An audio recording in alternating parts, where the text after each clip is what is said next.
అందరికీ praise the lord. ఈరోజు మనము బైబిల్ గ్రంథంలో ఉజ్జా అనే వ్యక్తి మరణం గురించి చూద్దాం. దేవుడు ఉజ్జా అనే వ్యక్తిని ఎందుకు చంపాడు? దేవుని కోపము ఉజ్జా మీద ఎందుకు రగులుకుంది?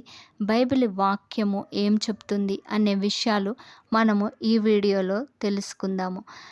ముందుగా ఈ వీడియోను పూర్తిగా చూడండి. అప్పుడే దేవుని యొక్క ఉద్దేశములు మీకు అర్థమవుతాయి. ముందుగా వాక్యాన్ని మనం చూద్దాము.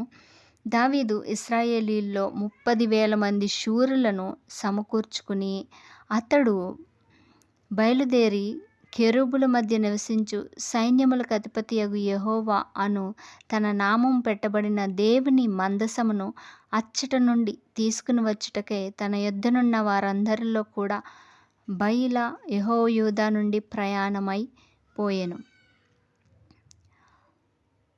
వారు దేవుని మందసమును కొత్త బండి మీద ఎక్కించి గిబియాలో ఉన్న అబీనాదాబు యొక్క ఇంటిలో నుండి తీసుకుని రాగా, అబీనాదాబు కుమారులగు ఉజ్జాయు అహీయును ఆ కొత్త బండిని తోలిరి. దేవుని మందసమును బండి మీద ఎక్కించినట్లుగా చూస్తాం. దావీదు ఇశ్రాయేలు వారందరూ స్వరమండలముతో, తంబురతో, సితారతో, మృదంగములతో, పెద్ద తాళములను వాయించుచు యెహోవా సన్నిధిని నాట్యమాడుచూ ఉన్నారు. వారు నాకోను కళ్ళం దగ్గరికి వచ్చినప్పుడు ఎడ్లకు కాలు జారినందున ఉజ్జా చెయ్యి చాపి దేవుని మందసమును పట్టుకొనగా, యెహోవా కోపము ఉజ్జా మీద రగులుకొనెను. అతడు చేసిన తప్పును బట్టి దేవుడు ఆ క్షణమందే అతనిని మొత్తగా అతడు అక్కడనే దేవుని మందసమునొద్ద పడి చనిపోయెను. ఇది వాక్యము. అయితే ఈ వాక్యాన్ని చాలామంది చెప్తారు, మరి ఉజ్జా అన్యాయంగా చంపబడ్డాడు దేవుని చేత. ఎందుకంటే ఉజ్జా కానీ దేవుని మందసాన్ని పట్టుకోకపోతే మందసం కింద పడిపోతుంది, మరి దేవుని నామానికి అవమానం వస్తుంది కదా. ఒకవేళ దేవుని మందసాన్ని పట్టుకుంటే దేవుడు చంపేస్తాడా? దేవుడు అంత అన్యాయస్తుడా అని చాలామంది ప్రశ్నిస్తూ ఉంటారు.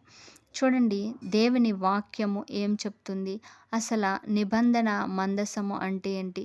నిర్గమకాండము 25వ వచనంలో, సంఖ్యాకాండము 7వ వచనంలో ప్రభువు స్పష్టంగా చెప్పాడు. ఏంటయ్యా అంటే, నిబంధన మందసమును దేవుడు తయారు చేయించి మరి దానిని అతి పరిశుద్ధ స్థలములో ఉంచవలను.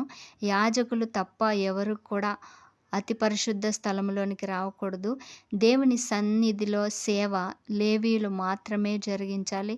మరియు దేవుని నిబంధన మందసమును ఎవరు తాకకూడదు. యాజకులు సంవత్సరమునకు ఒక్కసారి మరి అతి పరిశుద్ధ స్థలంలోనికి మరి వారు శుద్ధి చేసుకుని సిద్ధపడి దేవుని మందిరంలోనికి వెళ్ళాలి. ప్రజలైతే దేవుని అతి పరిశుద్ధ స్థలంలోనికి వెళ్ళడానికి వీలు లేదు. మరియు దేవుని నిబంధన మందసమును మోతకర్రల చేత యాజకులు మాత్రమే మోయాలి. యెహోవా ఉపకరణములన్నింటినీ లేవీయులు, యాజకులు మాత్రమే వాటిని భద్రపరచాలి, కాపాడాలి. వారే తాకవలసి ఉన్నది తప్ప వేరే వంశములకు దేవుడు అధికారము ఇవ్వలేదు. అయితే దావీదు చేస్తున్న తప్పిదము ఏంటంటే, యాజకులు మోయవలసిన మందసమును శూరులను తీసుకుని వెళ్ళి మోసేటట్లుగా మరి దావీదు చేస్తూ ఉన్నాడు. దావీదు చేసిన తప్పిదము వలననే ఉజ్జా చనిపోయినట్లుగా మనం చూస్తాం. చూడండి, దేవుని ఆజ్ఞను వ్యతిరేకించి దావీదు మరి యాజకులను తీసుకుని వెళ్ళకుండా మరి శూరులను తీసుకుని వెళ్ళాడు. రెండవదిగా, దేవుని మందసమును ఏ బండి మీద కూడా ఎక్కించకూడదు. అది కొత్త బండి అయినా పాత బండి అయినా దేవుని మందసమును బండి మీద మోయరాదు. యాజకులు తమ భుజముల మీద మోతకర్రల చేత మోయాలి. కాబట్టి దావీదు ఈ ఆజ్ఞను కూడా మీరినట్లుగా మనం చూస్తాం. అయితే ఉజ్జా అబీనాదాబు కుమారుడిగా పిలువబడ్డాడు కాబట్టి, అబీనాదాబు ఇంట్లో దేవుని మందసం ఉంది కాబట్టి ఉజ్జాకు దేవుని మందసం పట్ల గౌరవం లేనట్లుగా ఇక్కడ మనకు కనిపిస్తూ ఉంటుంది. అయితే ఉజ్జా చేసిన పాపం ఏంటంటే, దేవుడు ఇశ్రాయేలీలకు ఖండితముగా చెప్పాడు, దేవుని మందసమును తాకకూడదు, తాకితే చనిపోతారు.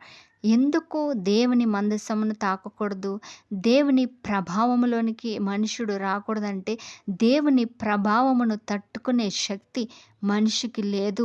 దేవుని గొప్పతనమును, ఆయన ప్రసన్నతను చూచి బ్రతికే శక్తి ఏ నరుడికి లేదు. కాబట్టి మనుషుల క్షేమము కోరి దేవుడే ఈ ఆజ్ఞను వారికిచ్చి ఉన్నాడు. అయితే ఉజ్జా దేవుని ఆజ్ఞను మీరి నిబంధన మందసమును పట్టుకునినట్లుగా మనం చూస్తాం.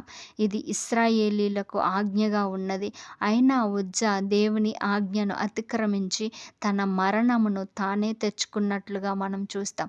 ఆజ్ఞ అతిక్రమించినప్పుడు దేవునికి కోపం వస్తుంది, అది సహజము. ఆజ్ఞ అతిక్రమమే పాపము. కాబట్టి ఉజ్జా మరణించినట్లుగా చూస్తాం. ఇక్కడ మీకు ఒక డౌట్ రావచ్చు, మరి ఉజ్జా దేవుని మందసము పడిపోకుండా పట్టుకున్నాడు కదా అంటే, చూడండి, ఎడ్లకు కాలు జారింది, మందసము పడిపోలేదు.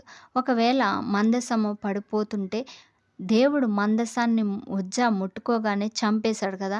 ఆ ఉజ్జాతో పాటు మందసం కూడా కింద పడిపోవాలి. కానీ మందసము కింద పడిపోలేదు. ఎందుకంటే దేవుని ప్రభావము మందసములో ఉన్నది. కాబట్టి దేవుడు తన్ను తాను కాపాడుకోగలడు. మనము ఒక ఉపమానమును చూస్తాము. మత్తయి సువార్తలో చూడండి, దేవుడు పడవలో ప్రయాణిస్తున్నాడు. శిష్యులు కూడా ఆయనతో పాటు ఉన్నారు. ఓడ అలల చేత కొట్టబడుతుంది. అయితే వారందరూ మేము నశించిపోతున్నాము, నీకు చింత లేదా అని చెప్తూ ఉన్నారు. అయితే అక్కడ ఓడ మరి మునిగిపోవట్లేదు. అది మరణమునకు కాదు వచ్చినది. కాబట్టి దేవుని కార్యాలు మనకు కొన్నిసార్లు అర్థం కావు.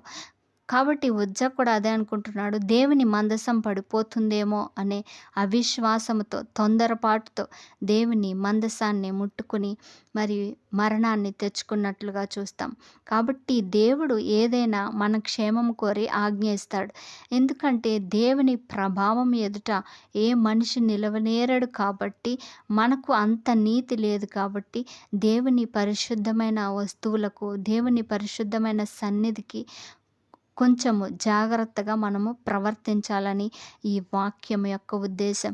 చూడండి, మనము ప్రకటన గ్రంథము 1వ అధ్యాయము 17వ వచనములో యోహాను గారు కూడా చూడండి, దేవుని దర్శనమును చూస్తూ నేను చచ్చిన వాడి వలె పడియున్నానని చెప్తూ ఉన్నాడు. అంటే దేవుని దర్శనమును కలలో చూస్తూ కూడా ఆ ప్రభావమును తట్టుకోలేక చచ్చిన వాని వలె పడిపోయానని మరి యోహాను గారు చెప్తారు. దేవుని ఆత్మ అతనిలోనికి వచ్చి అతను నిలబడినప్పుడు అప్పుడే ఆ ప్రకటన గ్రంథము అదంతా దర్శనమును చూచి అతడు రాసినట్లుగా మనం చూస్తాం. కాబట్టి ఏ నరుడు మరి దేవుని ఎదుట నిలవబడలేడు, ఆయన ప్రభావం ఎదుట నిలవబడలేడు. కాబట్టి ఉజ్జియా మరణమునకు కారణము అతను స్వయంకృత అపరాధమే అని బైబిల్లో మనం చూస్తాము. కాబట్టి దేవుడు ఎప్పుడు అన్యాయస్తుడు కాదు. తన యొద్దకు వచ్చే వారిని ఆయన చేరదీస్తాడు, నిజమే. కానీ ఆయన ప్రభావం ఎదుట ఏ మనుషుడు నిలవనేరడు. అందుకే ప్రభువు ఆయన రక్తం ఇచ్చి మనల్ని కొన్నాడు.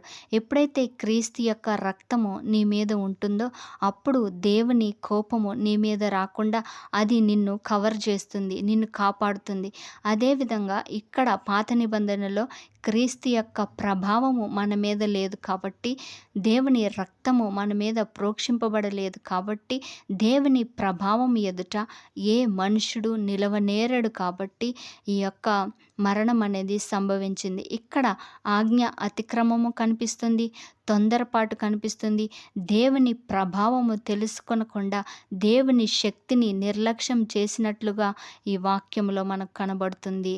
ఆమేన్. God bless you.